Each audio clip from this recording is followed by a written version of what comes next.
Ryan Reynolds here from Mint Mobile.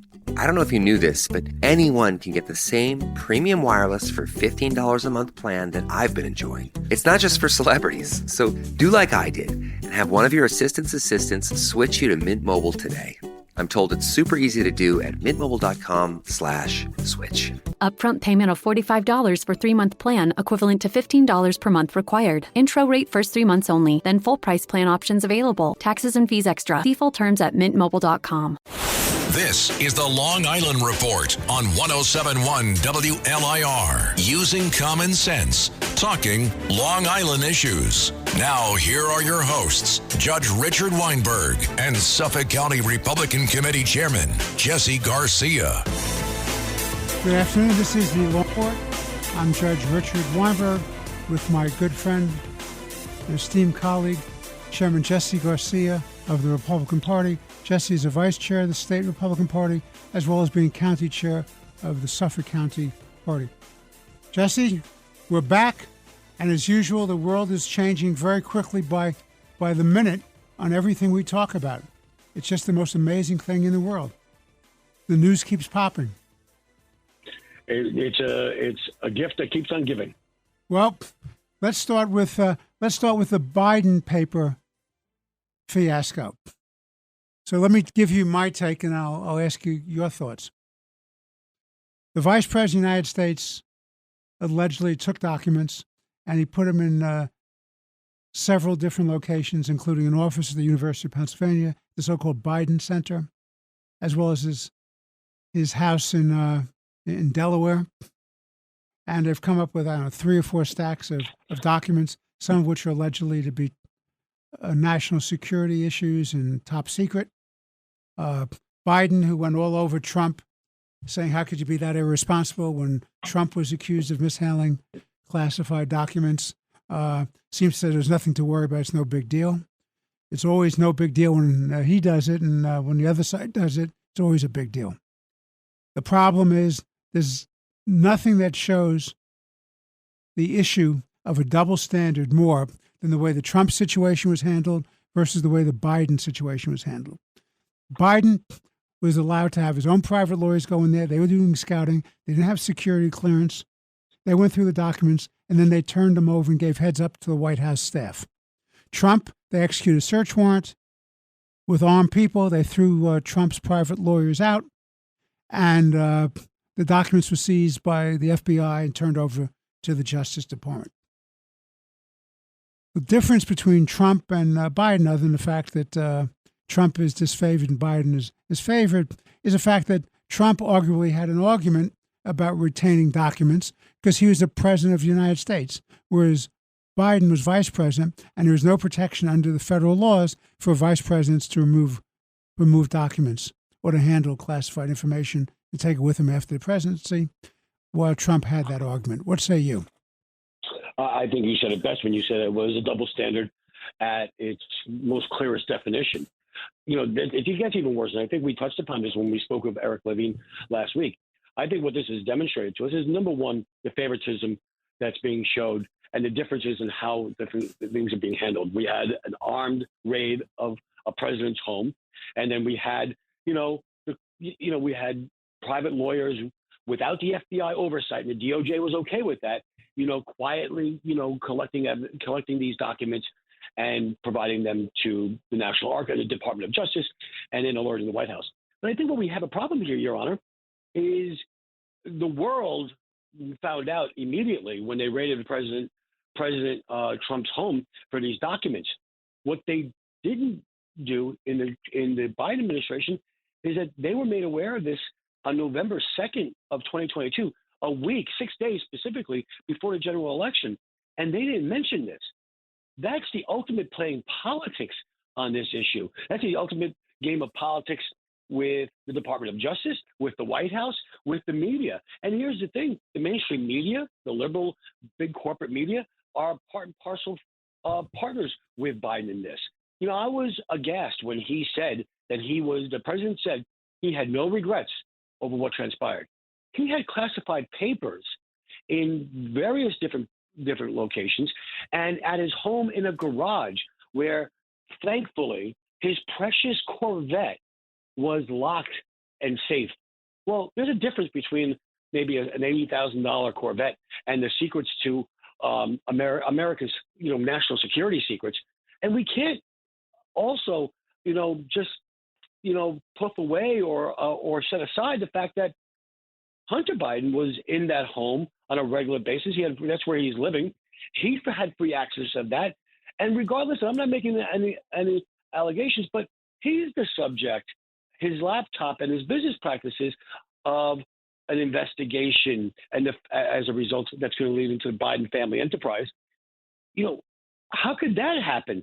It seems that Hunter Biden is at the center of all this, but with that, it is a double standard.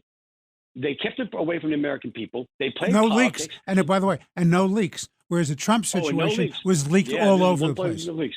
Yeah, you tell me there's no leaks. That means there was a game plan with the media on that. We can leak a draft, a decision from the Supreme Court on Roe versus Wade, but we're not going to leak this at all.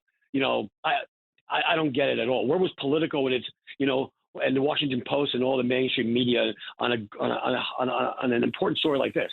But of course they're not looking at this, because this does not make their favored son and favored political party look favorably. It makes them look inept, and it announces a double standard that we have here. And I have to tell you something, on a bigger thing, we need a better, far more sophisticated function and procedures on handling America's documents and top secret operations. This is 2 presidencies in a row. It also extended to the Obama administration. I would imagine that every administration past has had some type of issue with this.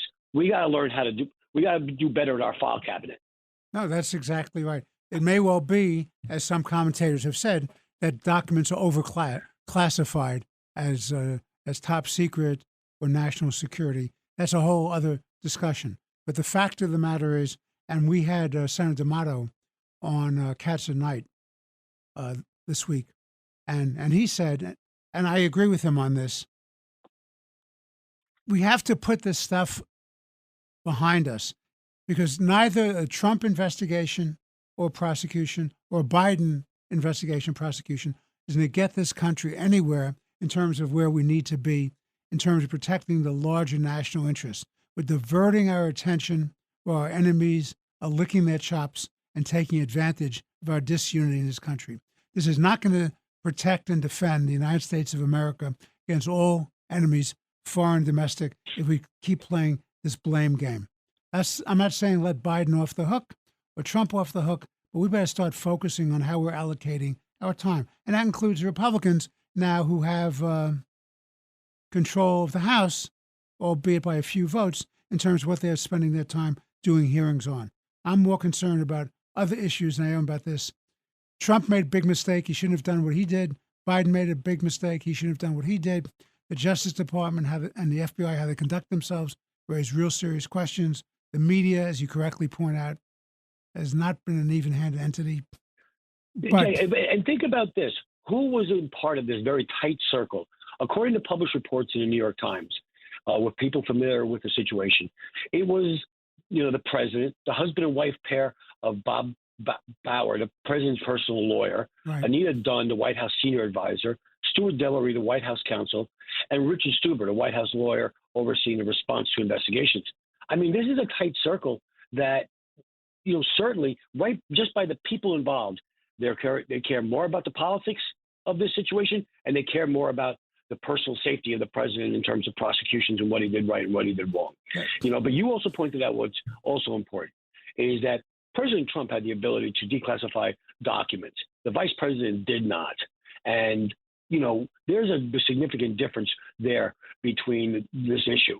But the fact that they kept this from the American people and that there was no, leak of this and, broadside response from the media, it's just disconcerting. I don't believe in coincidences, and it almost seems like it's contrived. And I'll tell you, related to this is the funding of the University of Pennsylvania Biden Center. Yes. Funded in the tens of millions. I think the number was something like $50 or $60 million funneled into this center by the Chinese.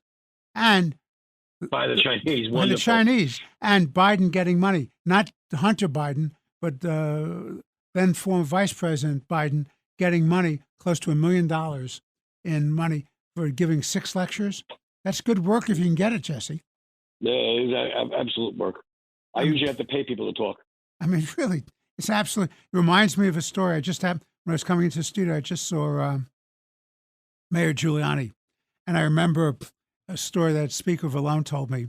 After Mayor Giuliani left office, he was getting something like $100,000 a speech, and so Peter Vallone and Rudy Giuliani run into each other at an event. They give each other hugs. They talk. How you doing? There had just been an article about Giuliani getting $100,000 a speech. So Rudy says to Peter, said, well, how you doing, Peter? He says, Rudy, I'm doing just great. I'm getting $100 a speech. So that's great. Isn't that great? So it's amazing where they can find the money and how much they'll pay you depending on who you are and the access to power. I mean, you got to look at the Clinton Foundation, all the money that was thrown at them. You have to look at Hunter Biden, the great artist, being paid $500,000 for paintings, and you don't know who's paying for it. I mean, you hear stories about this, and you say, what is this but the most obvious attempt to influence people in positions of power, potential power? And they use the Biden Center as a waiting room for the political apparatus of the Biden team, and they use the Clinton Foundation as political apparatus and a waiting room for the Clinton team, and they get away with it. And we really have to think about how we're doing business. But I think Senator D'Amato, has a point. Nobody's going to be prosecuted. Garland cannot prosecute Trump anymore, given the Biden thing. That's my pure and simple legal analysis. If he does, it's shockingly clear that he is compromised as Attorney General of the United States. And it's very sad that a man of a great reputation as Chief Judge of the United States Court of Appeals for the D.C. Circuit, who is a nominee for the Supreme Court of the United States, went in with a great reputation and has not enhanced his reputation to be kind. The way he's conducted himself and handled these situations is problematic at best. I wish Judge Garland only the best, but I'm very, very concerned about his conduct as Attorney General and the fair-mindedness and the even-handedness. And one more thing I want to just mention. Didn't he prove he was a big compromise, Your Honor, when his Department of Justice reached an agreement with the Biden private lawyers on this issue, that they don't need FBI oversight, that they went through the searching for those documents without accompanied by the FBI? I mean, that isn't that right there a problem? Absolutely. At the very least, favoritism, bad optics. Absolutely, couldn't be more correct. If I were the Attorney General of the United States, a position I never aspired to be and whose credentials I doubt I have, but if I were the Attorney General of the United States, I would never allow it to be anything but even-handed. Same rules, doesn't matter who the party is, Democrat, Republican, incumbent, non-incumbent, same rules obtained. You do not have a double standard. Kevin's given us the sign. We're going to take a break. We'll be right back. This is the Long Island Report with Chairman Jesse Garcia of the Republican Party. I'm Judge Richard Weinberg. Stay tuned for more interesting conversation. We'll be right back to you. My cat Freddie loves to be brushed and cuddled. But stirring up his cat allergens meant sneezing and itchy eyes. Then I found Purina One Live Clear. It's cat food that reduced the major allergen and my suffering in as little as 21 days. Now, we feel closer than ever. If you have issues with cat allergens, you really need to try Purina One Live Clear. Try new Purina One Live Clear today. Purina One, a difference from day one. It's the Long Island Report, using common sense, talking Long Island issues. Now, here are your hosts, Judge Richard Weinberg and Suffolk County Republican Committee Chairman Jesse Garcia on 107.1 WLIR. This is the Long Island Report. We're back. I'm Judge Richard Weinberg with Chairman Jesse Garcia of the Republican Party. So, Jesse, what should we talk about next? I think we should talk about the continued politicization of an independent judiciary by the far left socialist Democrats in the state of New York, specifically that in the state Senate, where now that they're not packing courts anymore, so we can stand away from that, but they're packing the Judiciary Committee so that they can get the result they want. And that's what happened this past week with almost a 5-hour hearing on Governor Hochul's recommendation for Chief Justice of the Court of Appeals, Justice LaSalle, Hector LaSalle of Suffolk County, who's a Democrat, who's been described as pro-abortion, pro-labor, and pro-LGBTQ+. But for one reason or another, he wasn't the hand-picked justice that the Democrats like Gianaris and the state Senate wanted. They felt that he was too, if you want to say moderate, some people say moderate, I say maybe he was too fair and in his approach to the judiciary. And in a 10-9 vote in the Judiciary Committee of the state Senate, after 5 hours, and this vote, Your Honor, was taken literally 120 seconds or 2 minutes after the testimony ended.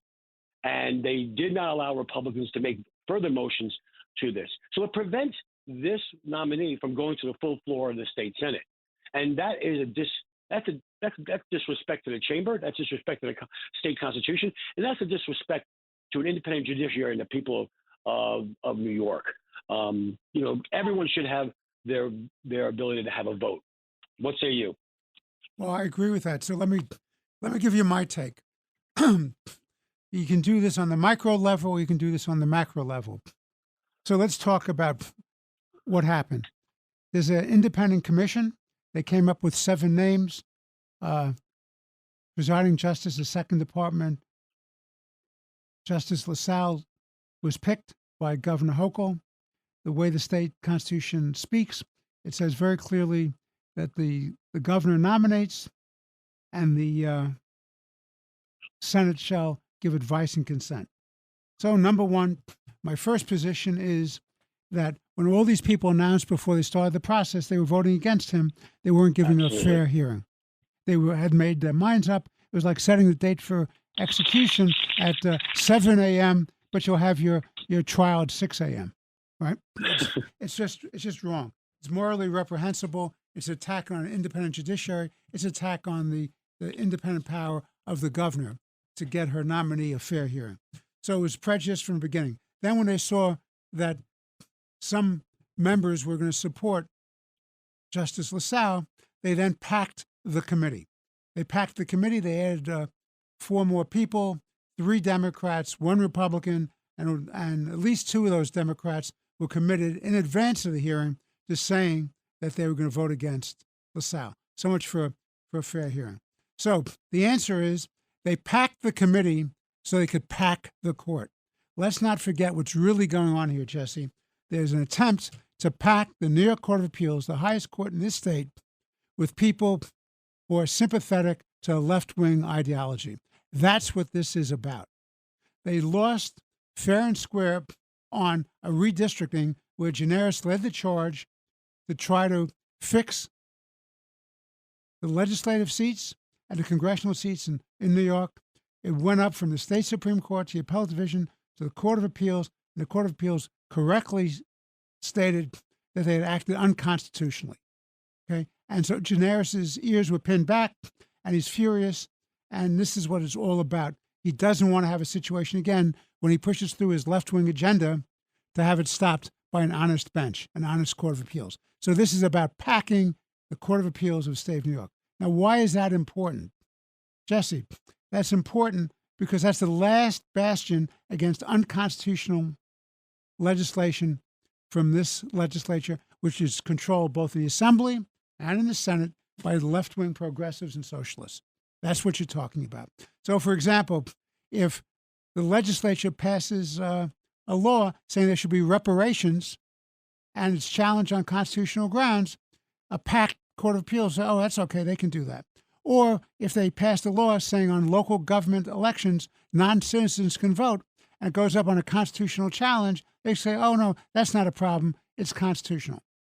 Or if it says that you have to surrender your gas-powered car and turn it into the sheriff by midnight 6 months from now, and they're taking your property without due process of law, then you have a packed Court of Appeals say, oh, that's okay, there's no problem, because they'll just merely be a rubber stamp for the left-wing socialists and progressives. That's why this is so important.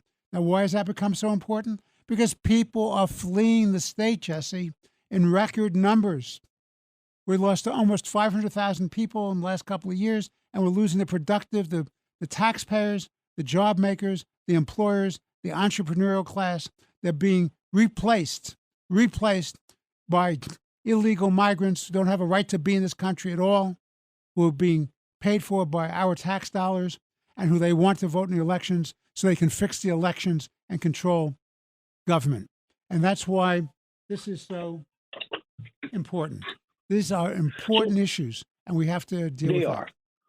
And they're so important. Even Governor Patterson, I believe, even Governor Patterson, who we've had on the show and you speak to on a regular basis, Democrat, by the way, stated that the next course of action is that Governor Hochul, for her sake, for the office of governor, for herself and for future governors, she needs to take action. She can't take this lying down. She has to move forward where it says that the governor nominates, and it's a full consent and consideration of the full state Senate. Well, then this should go to the state Senate.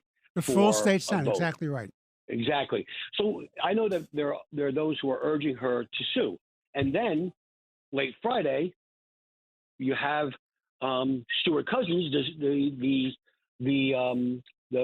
majority leader and president of the Senate, Andrew Stuart Cousins, the senator, said that basically saying, if you sue us, we are going to bottle up every piece of legislation. We're going to have gridlock. We're basically going to blow up your term as governor here. I mean, talk about, bare knuckles type of politics over the judiciary. This is, Stuart Cousins, who is the one who authorized with Gianaris. And remember, this all comes back to Gianaris, who was embarrassed because he was too greedy, as you pointed out, during redistricting, that a Supreme Court justice found that it was wrong. And his decision was upheld in part by the appellate division and then upheld fully with a new special master by the Court of Appeals, the highest court in our state. So this is Gianaris, trying to win back some of the political clout he lost by being too greedy. And we need to stop that type of actions. So if you were counseling, as you did as you did City Council Speaker Vallone, if you're sitting there in Albany, how would you counsel? How would you counsel the governor on how to proceed from this point forward? All right, a good question. So let me tell you the interesting thing above everything else. I think that Governor Hochul has to sue. I think she has standing to sue. I think the Republican senators have standing to sue because they're being denied their role as state senators to consider the nomination. Now, the way it works is when there's an absence on the Court of Appeals, Chief Judge of State can appoint somebody from the appellate division to sit on the Court of Appeals until a successor is named and approved by the Senate. So if I were the acting chief judge, I would appoint a common sense, non-radical left appellate division justice to sit on that court until the process unwinds. Now, if you really want to be cute, you know what they could do? They could appoint the acting chief judge could appoint Justice LaSalle to sit on that bench for a limited period of time until there's another nomination, okay, and approval. And that's what I would do. You want to play hardball? That's what I would do if I were the chief judge and I wanted to protect the integrity of my court, an independent judiciary. But if they don't want to put Hector LaSalle on, because maybe he doesn't want to do that, then you get somebody else who's a common sense. Whether it's a Republican, whether it's a Democrat, it doesn't matter. Whether it's a minority, whether it's a non-minority, whether it's a male or a female, doesn't matter. You get the best common sense, moderate centrist judge who will enforce the law. Okay? That's what you do. You get somebody there on the interim basis. But in the meantime... That's a great plan. You like that? I love that plan. So that's what I would do. And then the governor doesn't have to make an appointment. She can take her time and She make can, an yeah, appointment. or she has to, or whatever the recommendation, rules, excuse me. yeah, whatever the rules of the game are, until the commission has to be reconstituted and people have to be interviewed. This could go on for months. Well, there is some talk, and you would know this better than I. Now that doesn't the commission have to be reseated and interview more candidates? Yes, that's the whole point. They can't roll off of the old thing. That the process has to begin again. That's why I say it could take months. In the meantime, you have a common sense judge sitting up there in the Court of Appeals, and that's how it played. Now, playing this out. So if we're sitting in the room there, where there's Governor Hochul, there's the governor, right? We're sharing this. Now, if I'm a political strategist, I'm jumping up and down saying, that's great, that's great, that's great. Now, let me ask you this, though. Can the governor ask the acting chief justice to make an appointment and maybe be specific to a Justice LaSalle? No. What the governor can say, saying, look, it's very important that we have a full bench to deal with all the complex issues and the important issues facing the state of New York. So we need a full complement of judges. So would you please consider appointing a Justice Appellate Division to sit in the Court of Appeals on an interim basis without naming a name? That's all. Okay. That's a reasonable thing for her to do. And by the way, and the acting chief judge doesn't need her to ask to do it. He can do it on his own initiative. Mm-hmm. And I kind of like that. Kevin is shaking his head. Kevin kind of likes that gambit too. Well, it's the highest praise indeed. Kevin likes it, and you like it. And the best thing about that, Your Honor, I know we got a break, but that really does solidify, at the very least, during this moment, the independence of the judiciary as a co-equal branch of government. Exactly. Look, Hochul has to fight to protect the integrity of the governorship as an independent branch of government. She has to fight to protect the judiciary as an independent branch of government. Stuart Cousins sent out some self-serving, ridiculous statement saying this is about separation of powers. Who's violating whose separation of powers but the Senate denying a vote on this to the governor of the state of New York? Who's violating the separation of powers by trying to pack with left-wing ideologues? And the one last thing I want to say before the break is remember how this all started? The left-wing, labor unions, progressives, social democrats, socialists, progressives, all those people, they put in a list. They say, these are the people who are acceptable to us. These are the people who are not acceptable to us. So they tainted the process from the very beginning to interfere with the independent screening panel as well. And then after the independent screening panel came up with a list of 7, what happened? Then they told the governor who was acceptable to them and not. And guess what?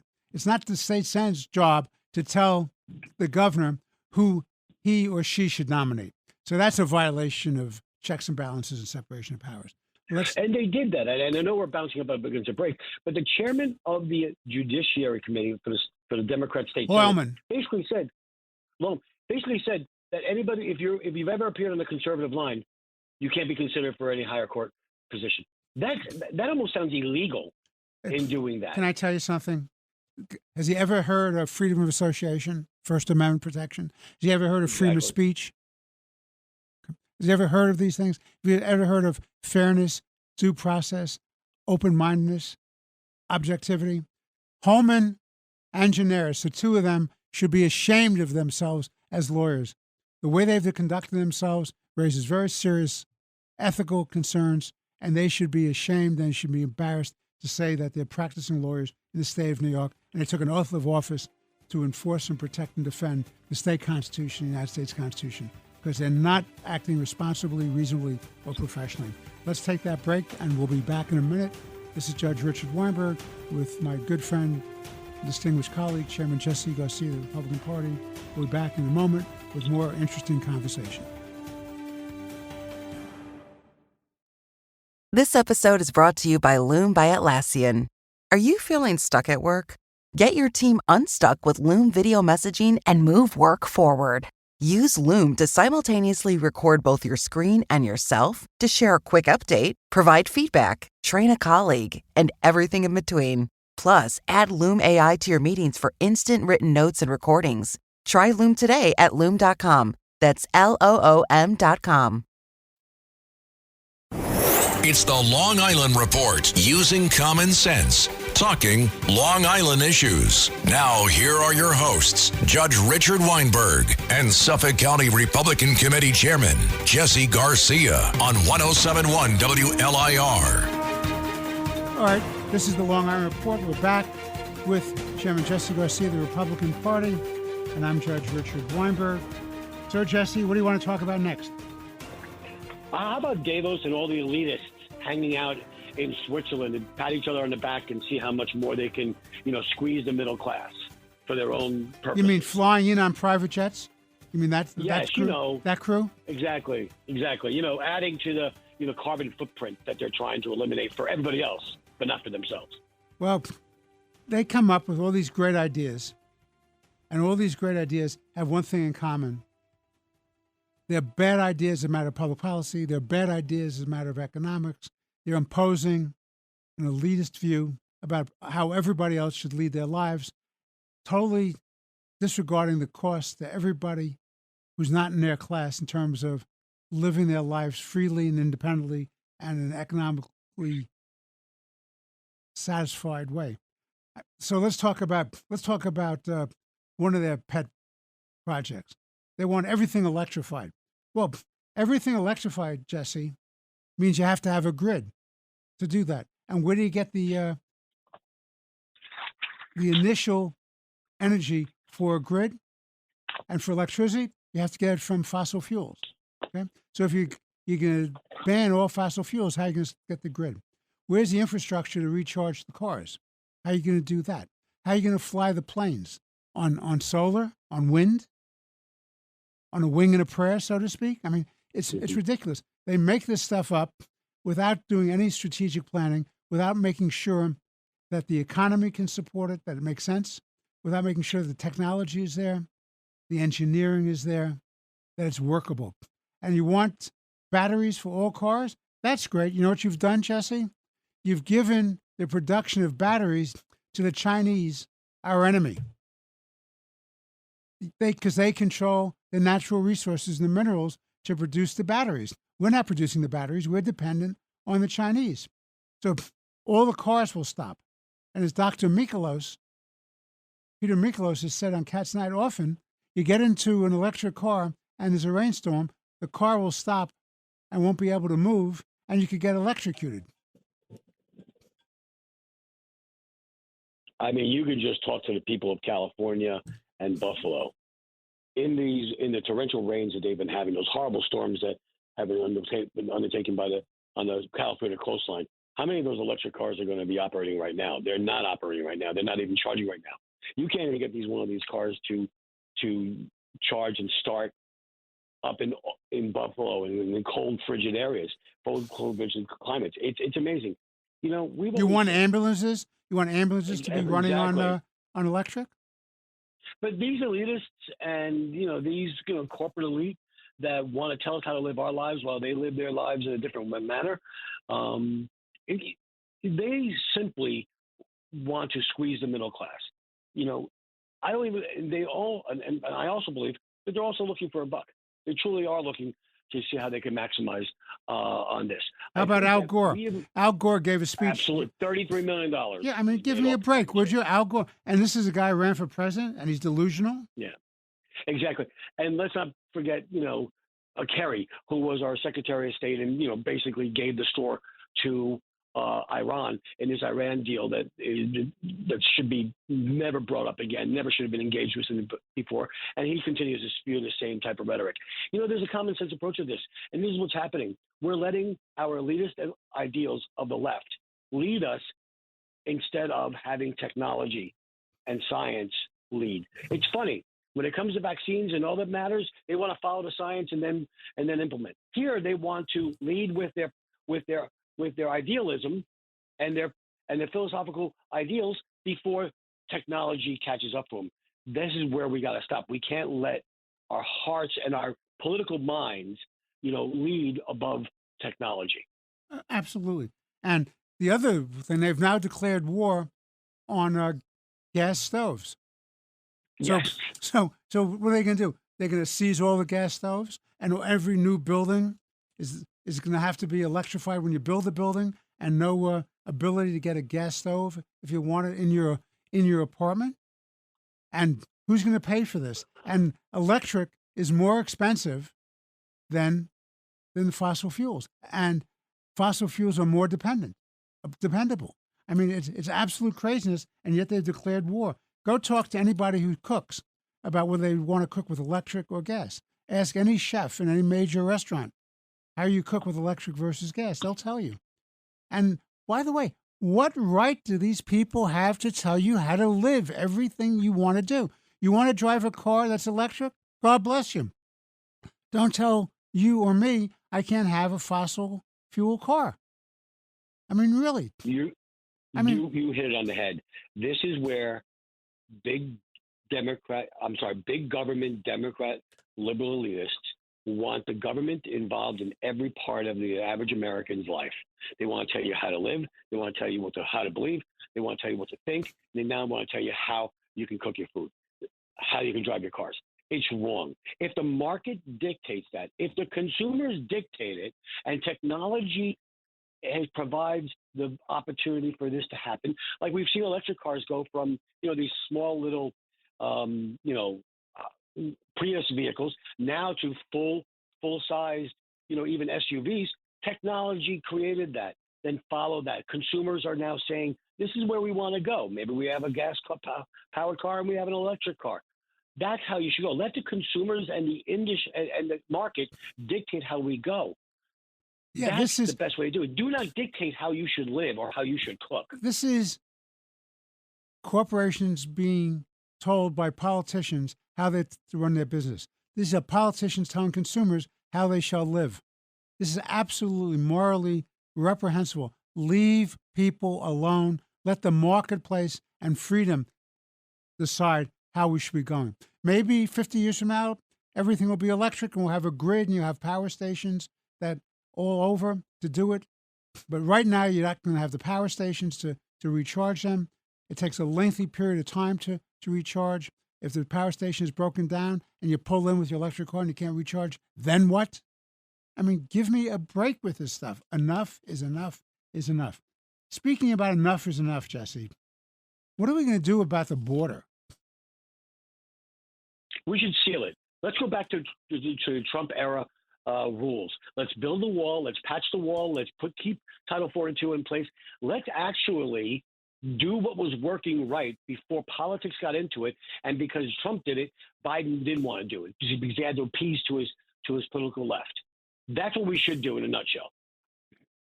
Look, I like Eric Adams, our mayor here in New York City. I know him. I like him. I've had lunch with him. I've had dinner with him. I've chatted with him.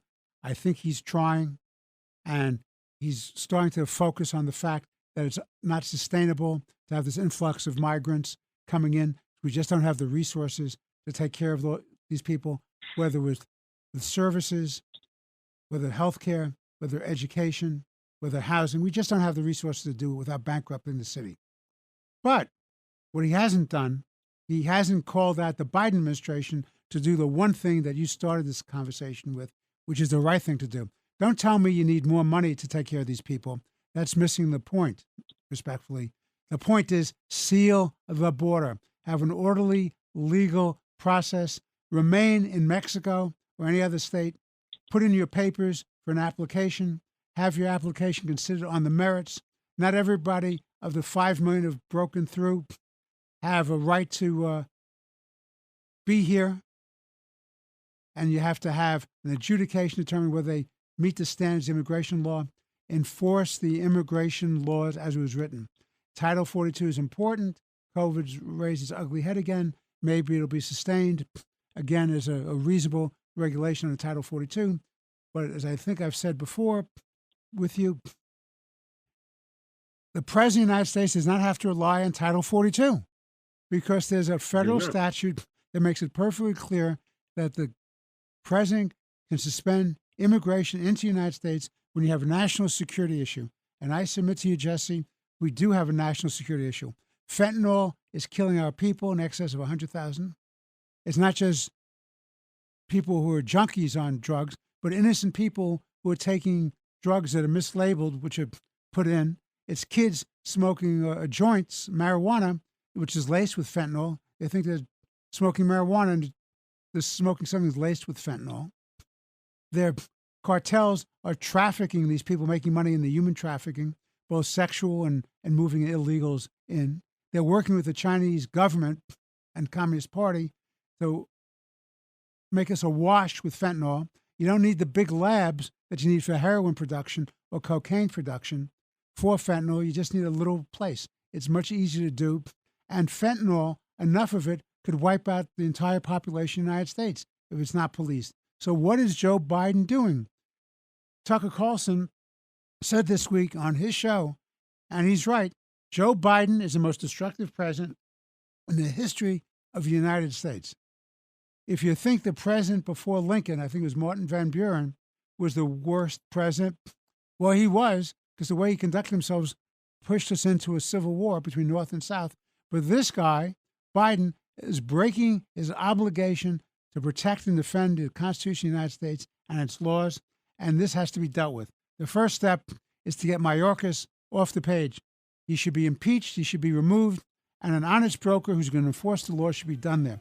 You can say he's just a stooge for the Biden administration, and that's true, but you have to start holding this administration accountable because they are destroying our country. Kevin's given me a sign. We will be taking a break. This is Judge Richard Weinberg with Chairman Jesse Garcia of the Republican Party. Please stay tuned for our final segment. We'll be back in a moment.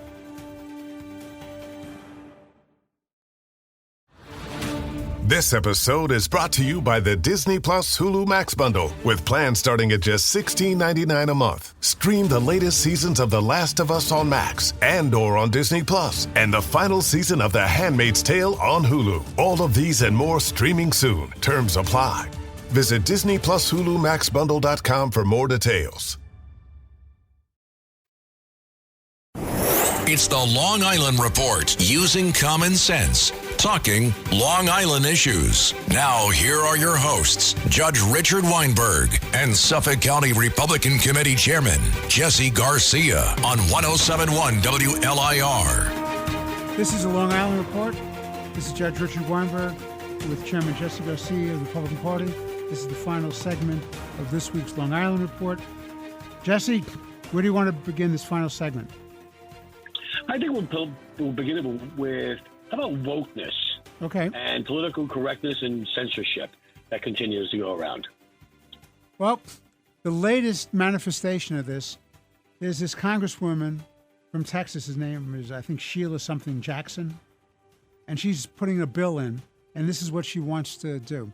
She wants to make it a hate crime punishable by a jail term, make it unlawful to express certain views. So, for example, if you and I were having a conversation, Jesse, and we repeated the concept of replacement theory, which is a theory that the open border is an attempt by certain left-wing Democrats to change the demographics of this country and replace it with people they think are more favorable to the left-wing free lunch crowd.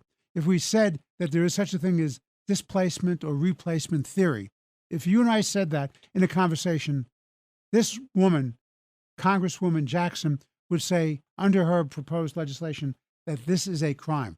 Can you believe that? It's unbelievable. And this is just the latest attack on by the Democrats on the First Amendment. They certainly don't like the first couple of amendments of our Constitution. It doesn't work for them, and they're going to take every opportunity to try and attack that. And that's just completely wrong. You know, that's what is the bedrock of our nation, is the First Amendment here. And if you don't say something good about Democrats, if you don't say something good about what they believe is what everyone should be, they want to put you to jail. And that's what is completely off base with individuals like this. They try to hide it and spice it up with different type of issues, but it's nothing less than an attack on the First Amendment.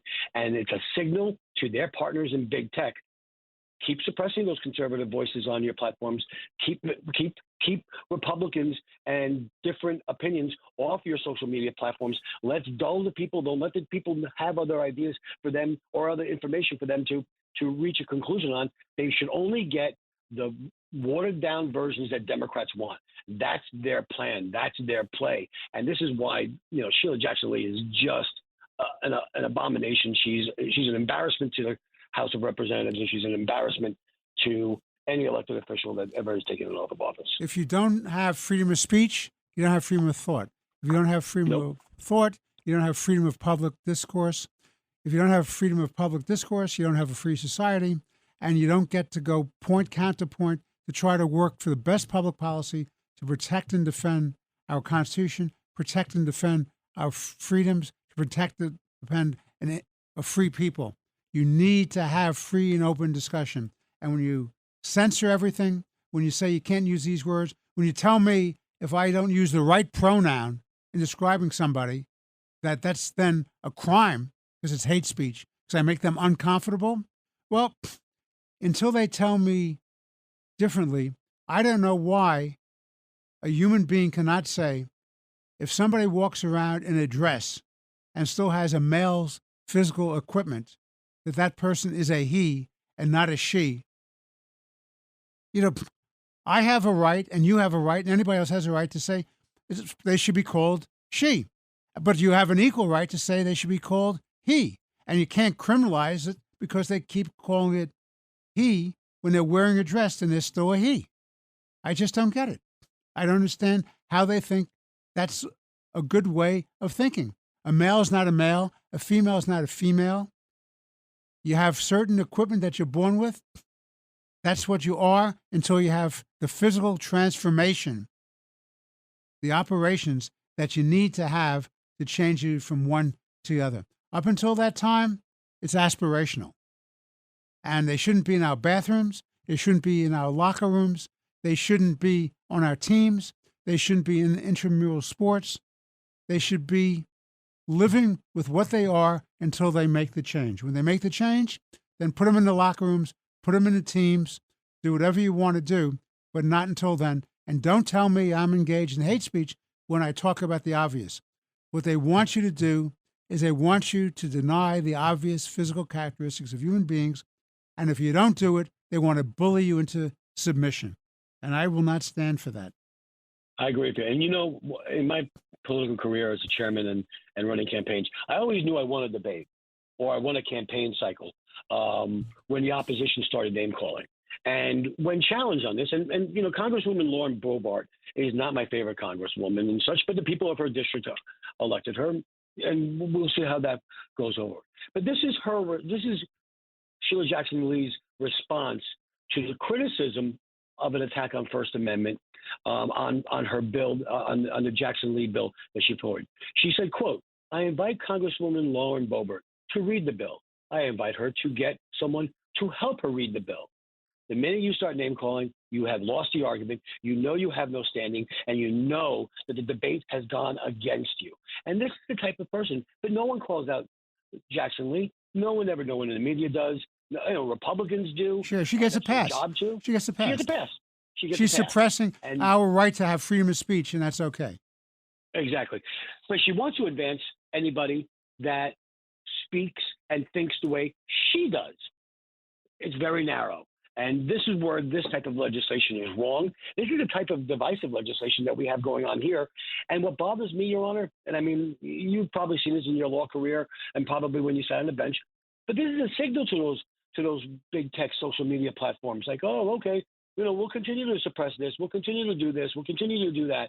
We don't need to let these people go. You know, they can continue to implement and execute those algorithms that suppress voices like the New York Post Hunter Biden story on the laptop that was deemed to be accurate and not a Russian collusion hoax.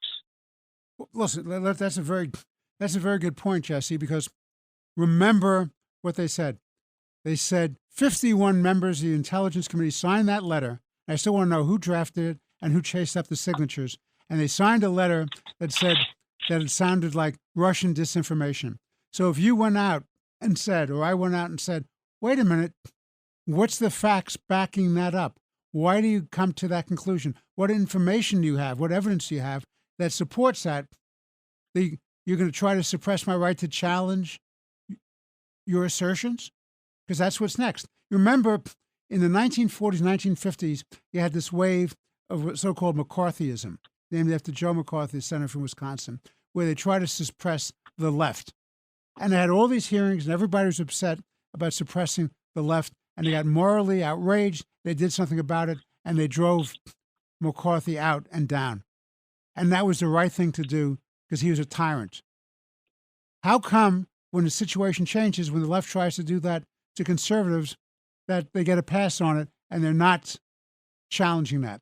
The American Civil Liberties Union used to stand for freedom of speech. It's now become a shameless mouthpiece of the far, far progressive left. They do not defend freedom of speech. They do not defend freedom of thought. They're just going along with progressive agenda. And if you challenge it, they go along with suppressing the speech. Who's going to speak for the First Amendment, which is, as you point out, the most sacrosanct of all of our amendments? Absolutely. And that's why I do applaud those Republican voices, those common sense voices throughout America that are standing up and saying, no, we want to hear both sides of the debate. We don't want to receive just one filtered, watered down version of an issue. Let me make my own conclusions. That's the American spirit. That's the American spirit. Debate, compromise, and action. That's what we're all about. And that's why, as Kevin gives me a sign that we have to sign off, and that's why this show, the Long Island Report, with Chairman Jesse Garcia and myself, try to have a broad-ranging conversation, go point counterpoint, invite interesting guests, we hope, who will challenge us and have their own point of view. There is no checklist of what you have to think or not think. We just want to give our listeners the opportunity to listen, to hear different points of view, and to make up their own minds. No one in this studio is trying to tell the audience how to think, but we're trying to raise serious issues of great concern to our citizens in the state of New York. And I thank you for listening. Jesse and I hope you and your families stay safe and well. Until next week, this is the Long Island Report with Chairman Jesse Garcia and Judge Richard Weinberg. Talk to you next week.